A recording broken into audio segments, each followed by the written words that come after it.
Hello mga kamamshi, share ko lang sa inyo yung pagtapon ng mga marirecycle na basura dito sa Japan.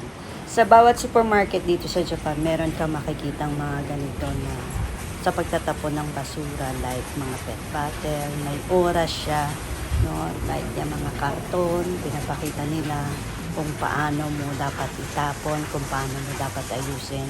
Yung mga hapos-tirol na plastic, yan kailangan mo pang hugasan, patuyuin, lahat ng mga bagay kailangan mong gawin. And yung mga milk pack na dapat talaga kailangan mong sundin yung mga proseso ng pagtapon nila. At nakasulat dyan lahat-lahat. Mga bote ng lata ng beer, ito, pinapakita kung paano, nakasulat dyan kung paano mo dapat gawin ang pagtatapon, no? Dito sa Japan, ganito kahigpit. Hindi naman mahigpit, kundi kailangan mong sumunod sa rules. At yung mga pet bottle, minsan talagang kailangan mong mag-effort dahil kailangan mo pang hugasan, kailangan mong tanggalin yung mga plastic, no?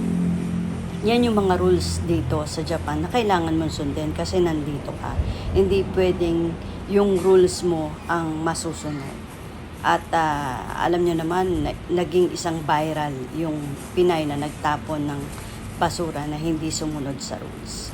At etong mga rules na to na nandito sa Japan, talagang dapat mong sundin kasi mismo mga Hapon, talagang sila sumusunod sa mga rules. Kaya dapat tayo din mga Pinoy.